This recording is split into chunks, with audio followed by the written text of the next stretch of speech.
I want to bring on Ohio's Lieutenant Governor Jon Husted now for more on the economic impact this is having on the state of Ohio. So, Lieutenant Governor, I know that you're a Republican, and this is where I want to start with you. And Ohio's governor is also a Republican, and yet we have seen and heard from Republicans on the Hill in Washington that have been fighting Democrats on disseminating aid to states and local governments. And this aid to states and local governments might not make it in this $900 billion package. I'm wondering what you're saying to members in your own party, what you would say to your counterparts in Congress about the need for economic aid for a state like Ohio. And I'm wondering if you feel disappointed by that stance that they're taking. Well, look, I think that they're hung up over liability issues and state and local government issues. We hope that Democrats and Republicans will come together and work that out. But we want what we can get as soon as we can get it. We know our businesses of our state need aid. We know that we need money for the distribution of the vaccine. We know that we have to extend broadband to children who maybe are not in physical school but need to do it online. There are a lot of things that are in this bill that would be very helpful for us to get sooner rather than later. We have been doing our best to help all of these entities with the money we have in state government, but the federal government's the only one that has the ability to borrow, and they have to step in and help us in these areas. We'll take what we can get right now.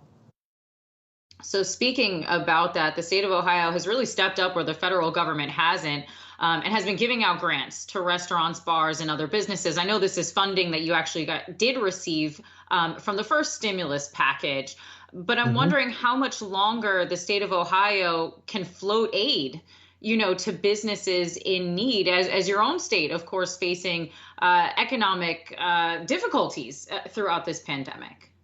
Yeah, that's why you heard me say we'll take what we can get now, because we don't have anything left. We're at the end of our funding. We've given out $10,000 grants to small business. We've given $2,500 rebates to liquor license holders, bars, restaurants. We've even tapped our Bureau of Workers' Compensation Fund for $8 billion of aid to businesses to try to keep them going through this very difficult time. And the coming, 2-3 months are still going to be difficult, even though we have a vaccine. So we've really gotten all the money out there that we have left. There's a few dollars here and there, but we need to have that for testing, for vaccine distribution, what we have going on right now. So this is very timely. The Congress needs to get us what they can so we can get this distributed, because just when you pass a bill does not put a check in somebody's hand. It takes time to administer this. It takes time to get it out there. So we need it. We need action now.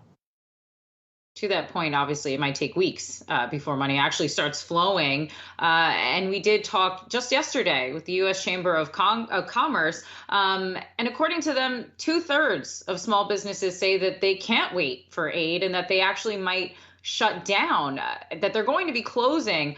Is that the same economic reality that you're seeing in Ohio? And what is going to be the broader economic impact if you really start to see a lot more businesses shutter across the state? Look, there are many businesses who are running on fumes right now. They're just doing everything they can to keep the doors open. The consequence of that for people, though, is that many employees have been laid off, many more potentially laid off.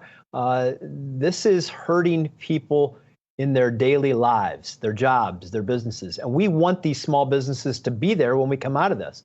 We know that large companies like Amazon and others have flourished during this. The small businesses have been the ones that have been hurt. They're the ones that require the in-person experiences.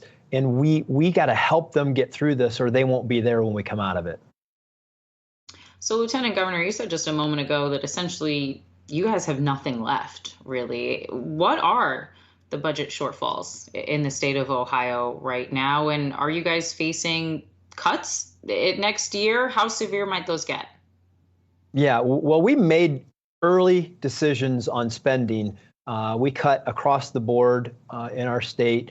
But where we're going to really feel it going forward are things like Medicaid and other things, as people don't have jobs. They go on public assistance for their health care, and that tab runs in the billions for a state like Ohio, and so we'll have a very hard time funding schools at the level we need. And understand, we're going to need money for summer school and for after school programs to catch these kids up. Many of them have fallen behind.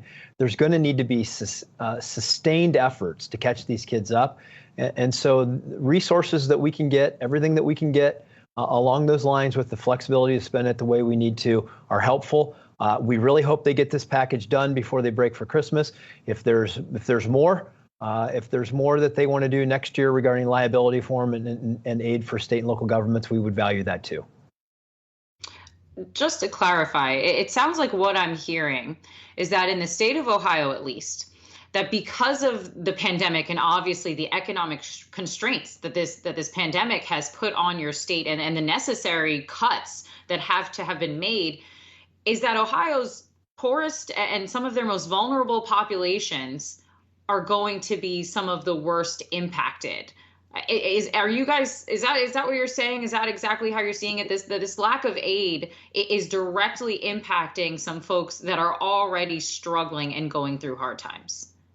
Well, look, that's what government does. State governments provide assistance for education, for helping people go to college, for Medicaid. That's what state governments do. And so when our businesses get hurt, when they lay people off, the trickle down is that creates greater costs for state government. And then state governments are then in a position where they have to cut back on providing that assistance. So we need this. Look, this is a time government at the state, local, federal level. We need to work together. We need to be honest about what our needs are. We know that everybody's hurting, and we have to pull a package together that helps states with the necessary things, not bailouts. We're not looking to be bailed out on anything. We're just looking to maintain a level of service, because when the economy goes down, we have more costs. And so all of these things with aid to small business so they don't have to lay people off, that helps our bottom line. But also, we have kids that we need to catch up. We have health care we need to provide, and we're going to need the support of the federal government to be able to sustain that into next year. So we have the vaccine starting to be rolled out already, at least Pfizer's vaccine. Moderna is coming possibly as soon as next week. For the state of Ohio, what kind of guidance have you received from the federal government, if any, or do you guys feel kind of left alone, that you have to sort of figure out how you're going to get this vaccine distributed to all of Ohio's residents?